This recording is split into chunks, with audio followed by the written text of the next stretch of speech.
Bonjour, je suis Ariane Coulondre, conservatrice au Centre Pompidou et commissaire de l'exposition Constantin Brancusi « L'art ne fait que commencer ». Cette exposition est un événement vraiment exceptionnel. Il n'y a eu qu'une seule exposition auparavant consacrée à ce grand sculpteur, l'un des artistes majeurs du XXe siècle. Cette exposition prend comme point de départ l'atelier de l'artiste, l'un des joyaux de la collection, que Brancusi a légué à sa mort à l'État français. Et nous entrons ici dans cet espace extrêmement blanc, rempli de clarté, pour évoquer cet atelier qui n'existe plus aujourd'hui, qui était situé dans l'impasse Ronsin, à Paris, dans le 15e arrondissement. Man Ray, son grand ami, le photographe américain, parlait d'un lieu extraordinaire. Il disait « Entrer chez Brancusi, c'est comme pénétrer dans un autre monde ». Le début de l'exposition parle de cette émotion très grande devant cet espace et met en avant les plâtres de l'artiste qui étaient très nombreux dans l'atelier, avec ces coqs monumentaux.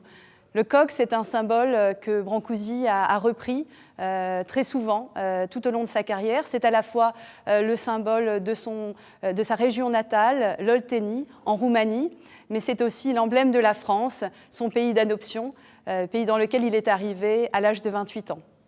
Le coq est aussi le symbole du commencement, du lever du jour. Le chant du coq signale le début de quelque chose qui va naître. Et cette idée du commencement est omniprésente dans l'art de Brancusi. Venez avec moi, nous allons découvrir l'exposition. Je parlais de la lumière de l'atelier. La lumière est l'une des composantes également de la sculpture de Brancusi. Et vous avez ici l'une de ses œuvres les plus importantes, La Muse endormie, créée en 1910. Avec cette œuvre, Brancusi révolutionne l'art du portrait. Il choisit de séparer la tête du reste du buste, de la poser comme un objet délicatement sur la joue. La forme est simplifiée, les traits sont comme estompés et il y a une sorte de contraste entre cette forme si pure qui a un ovale quasiment parfait et la beauté du matériau qui est extrêmement réfléchissant. Brancusi travaillait ses bronzes, les polissait lui-même à la main, patiemment, pour obtenir cet effet miroir. Et donc, il y a un jeu sur cette forme close sur elle-même et par ce matériau miroir, son ouverture au reste de l'espace. Le visiteur se voit à l'intérieur de l'œuvre qui est constamment mouvante et changeante. La Muse endormie est aussi le point de départ pour notre exposition et en quelque sorte, c'est une manière de s'interroger sur les sources d'inspiration de Brancusi. Comment Brancusi est-il devenu Brancusi ? Il arrive à Paris en 1904 et dès 1907, il est repéré par Auguste Rodin, le grand maître de la sculpture en France, qui va le prendre dans son atelier. Brancusi reste quelques mois en 1907 chez Rodin et on voit ici l'admiration extraordinaire de l'élève Brancusi pour le maître Rodin, avec deux versions d'un même thème, le sommeil, qui donnera quelques années après La Muse endormie. Mais Brancusi choisit très vite de s'affranchir du modèle de Rodin. Il dira d'ailleurs « rien ne pousse à l'ombre des grands arbres » et il choisit de suivre sa propre voie. Il découvre à son arrivée à Paris de nouveaux modèles, des modèles préclassiques, archaïques, qu'il peut voir dans les musées, comme au musée du Louvre, au musée Guimet. Et c'est ainsi qu'il va inventer une nouvelle manière de sculpter. Le baiser, créé en 1907, l'année de son passage chez Rodin, marque cette volonté de rupture radicale, une révolution du geste. Brancusi va tailler directement la pierre en respectant la forme du bloc pour représenter ces deux personnages unis dans le matériau lui-même. Et cette image extrêmement simplifiée, stylisée, est une allégorie de l'amour, c'est-à-dire une image de deux êtres qui ne peuvent plus être séparés. À cette révolution du geste, le choix de tailler directement la pierre, s'ajoute la révolution de la forme par la stylisation, la simplification. L'idée n'est plus de représenter les apparences, mais l'essence des êtres. Cette rupture dans l'art de Brancusi se déroule en quelques années. Et c'est ça qui est absolument remarquable dans sa trajectoire et que l'on peut voir dans cette vitrine qui présente la série des têtes d'enfants. En quelques années, après son arrivée à Paris, Brancusi va révolutionner la sculpture, et on le voit ici à partir d'une tête d'enfant de 1906, qui est un travail de modelage. Brancusi, à ses débuts, est reconnu d'ailleurs pour ses talents de modeleur, pour ses talents de portraitiste, pour exprimer la sensibilité du visage de l'enfant, mais il se détache de cette manière de sculpter, choisit de tailler la pierre, de simplifier la forme, et également il va fragmenter le corps en séparant la tête du reste du buste. Le visage de l'enfant devient une forme de plus en plus simplifiée, stylisée, à la limite de l'abstraction. Et on voit ce passage de la représentation au symbole avec le nouveau-né, dans lequel il n'y a plus que l'arête du nez et la bouche grande ouverte, qui apparaît comme le symbole non seulement de l'enfant, mais qui est aussi le symbole de la naissance et de la renaissance d'une nouvelle forme d'art.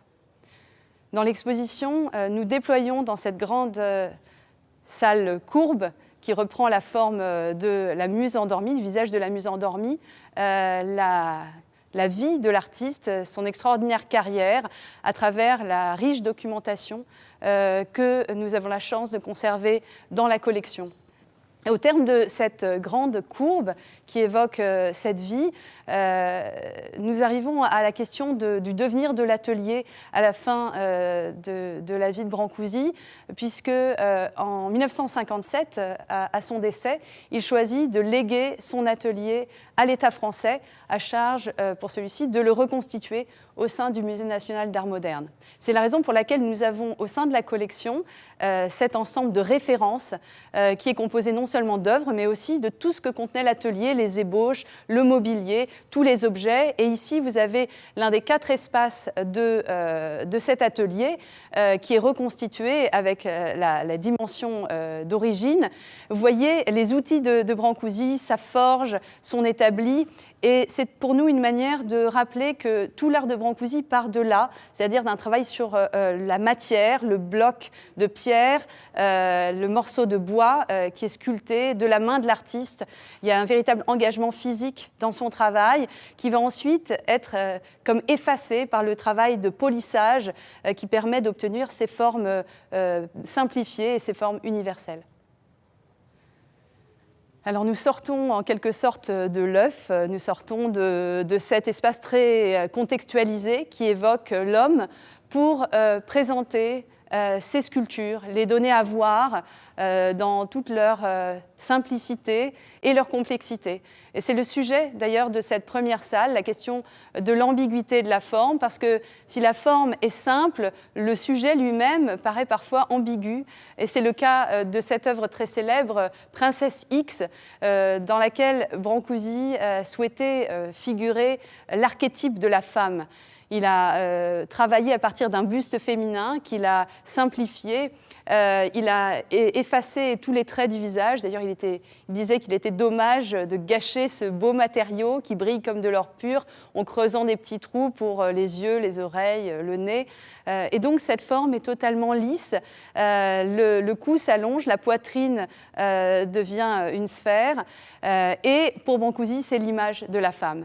Mais ce qui est fascinant, c'est que pour ses contemporains et pour de nombreux regardeurs jusqu'à aujourd'hui, cette œuvre est au contraire l'image de la virilité par excellence. Et au Salon des Indépendants en 1920, cette sculpture, Princesse X, est rejetée du salon avant le vernissage sur ordre du préfet de police. Elle est jugée obscène. Ce qui est intéressant, c'est que cette œuvre, elle parle de l'ambiguïté et de la métamorphose des formes qui est propre à l'art de Brancusi. C'est aussi l'image du masculin et du féminin qui fusionnent à l'intérieur même d'une même forme, comme on pouvait déjà le voir dans son œuvre précédente, Le baiser. Brancusi s'est détaché des apparences, il cherche à aller au-delà du visible, à continuer à figurer des personnes et à réaliser un certain nombre de portraits. C'est le thème de cette salle qui réunit des ensembles majeurs de portraits, notamment des portraits féminins.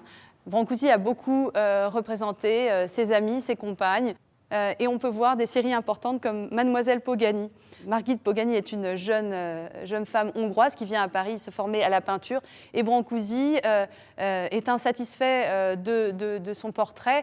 C'est uniquement au moment où elle repart en Hongrie qu'il va créer cette sculpture qui est un portrait recréé de mémoire, qui montre la forme extrêmement stylisée, une œuvre qui va susciter les moqueries de la critique américaine quand elle sera présentée à l'Armory Show en 1913, décrite comme un œuf dur posé sur un bloc de sucre. Vous avez le plâtre et le bronze qui est la première version, et puis la deuxième version qui date des années 20, la troisième version des années 30.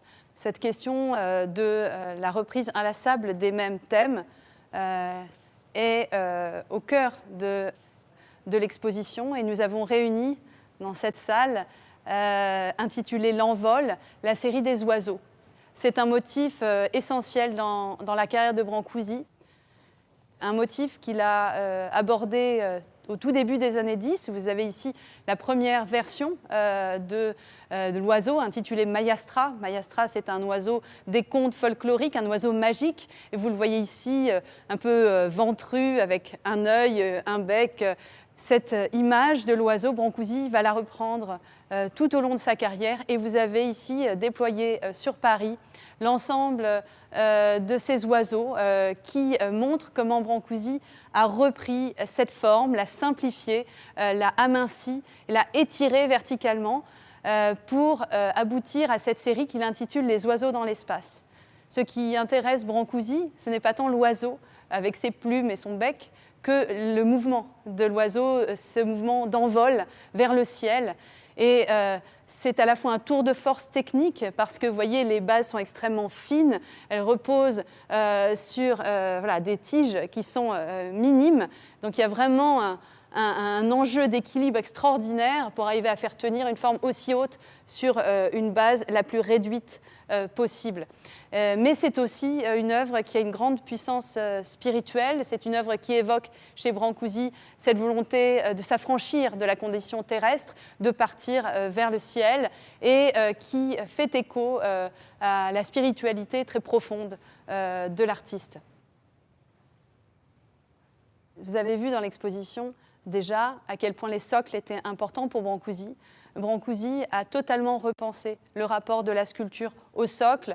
C'est l'une des révolutions qu'apporte Brancusi à la sculpture, cette manière de penser la présentation de son travail. Et vous avez par exemple ici une œuvre qui s'intitule La sorcière, à la fois le plâtre de l'atelier et puis la version initiale en bois. Brancusi, quand il vendait une sculpture, en faisait un tirage en plâtre pour l'atelier. C'est la raison pour laquelle il y a tant de plâtre dans son atelier, comme une sorte de fantôme de sa création. Mais ce qui nous intéresse ici, c'est de voir comment Brancusi joue sur le socle, parce que cette œuvre en bois a en fait deux titres. La sorcière, pour la partie supérieure, vous voyez, avec son chapeau pointu, et la partie inférieure qui s'intitule Chien de garde et qui, à l'origine, est une sculpture indépendante, mais que Brancusi utilise ici comme un socle. Il y a en fait une continuité, il n'y a pas de hiérarchie pour Brancusi entre le socle et la sculpture. Un socle peut devenir sculpture, une sculpture peut redevenir socle. Il y a véritablement une conception extrêmement élargie de ce qu'est la sculpture elle-même. Brancusi est connu, bien sûr, pour sa sculpture, mais il ne faut pas oublier qu'il a fait également des photographies et des films. Il a abondamment photographié ses propres œuvres. Il s'est aussi mis en scène dans des autoportraits. Il était très réticent d'ailleurs à ce que d'autres que lui prennent des photos de ses œuvres, parce que, disait-il, plutôt que de parler de sa sculpture, il valait mieux montrer des photographies. La photographie montre le regard de Brancusi sur ses œuvres. Elle montre ses sculptures dans la pénombre, avec des jeux d'ombre, au contraire des éclats de lumière. Elle montre l'œuvre en mouvement. C'est cette conception dynamique que l'on voit également dans la salle sombre et circulaire qui est ici, avec une œuvre unique, Leda, que nous pouvons voir comme l'artiste la présentait dans son atelier.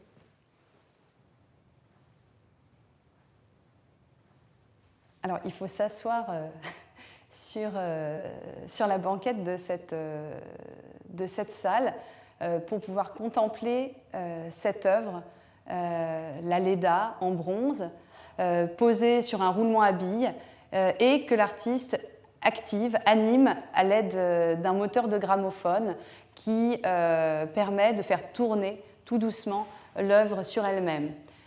on voit qu'elle est toujours changeante, elle est réinventée par ce mouvement. Et c'est le sujet même de la sculpture, l'Eda, puisque pour Brancusi, l'Eda, c'est l'image de la femme changée en cygne. C'est donc cette forme en devenir, en train de se transformer, et le mouvement de l'œuvre qui doucement tourne sur elle-même renforce cette impression de métamorphose. Des séries importantes dans cette grande salle, les coqs, les phoques, les poissons, qui mettent en avant la récurrence des thématiques liées aux animaux. Brancusi était d'origine paysanne, il avait un lien très fort à la nature, et ces animaux se retrouvent de manière récurrente dans son travail, mais toujours simplifiés, stylisés pour aller à l'essence de ces êtres.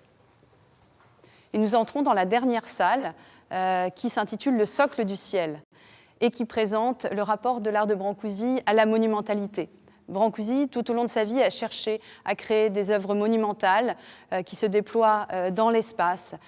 Et Brancusi, par la répétition verticale du même module, a créé ces sculptures. Le socle devient sculpture et même architecture, avec cette idée que l'œuvre peut véritablement devenir infinie par son ascension verticale.